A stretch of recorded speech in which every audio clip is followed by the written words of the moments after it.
আসলে যদি আমরা ডোরেমনের গ্যাজেট দিয়ে মাইক্রো হতে পারতাম বেশ ভালো হতো। আমাকে তো মাইক্রো লাগছিল তাই বললাম কথাটা। তারপর আমরা ভাইফোঁটা জোগাড় করছিলাম মামা বাড়িতে এসে। ভাইফোঁটা নিয়ে ভাইয়ের মাথাটা মনে হয় পুরোটাই গেছে, নিজের ঘরেই উকি ঝুঁকি মারছে।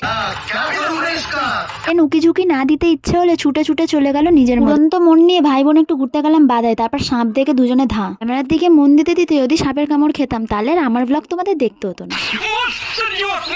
দেন সাপের ভয় কাটাতে একটু বোম ফাটিয়ে নিলাম। আর দিদি দেখছি একটু সবজি কালেকশন করছে কলকাতায় নিয়ে যাবে বলে। তারপর দাদাইকে দেখলাম একটা বড় আরকুশি নিয়ে এসে পেঁপে পাড়ছিল। আমার বাড়ি আসা মানে পুরো বাগানটা তুলে নিয়ে যাওয়া। সারাদিন যে আমাদের কিভাবে আনন্দ করতে করতে কেটে গেল বোঝাই গেল। আমার বাড়ির এই সন্ধ্যের সময় যে সন্ধ্যা আরতিটা হয় যেন মনে হয় কোনো তীর্থস্থানে এসেছে, এরকম একটা ফিলিং হয়। তারপর ভাই যে বাজি পোড়াচ্ছিল আমরা তো সবাই ওর থেকে দূরে পালাচ্ছিলাম। দুটো তিনটে চরকা একসাথে জ্বালানো থেকে মামা তো পুরো পঁ করে পালিয়েছে। মামা বাড়ির এই বড় উঠোনটায় আমরাও যে কত কিছু করেছি কি বলবো, কত স্মৃতি নিয়ে আবার ঘরের দিকে ফিরে এলাম। বাড়ি ফিরে তারপর দেখছি আমাদের পাড়ায় সেদিনকার ঠাকুর ভাসান ছিল। আজকে ঠিক টাইমে এসেছি, নয়তো মায়ের মুখটা দেখতে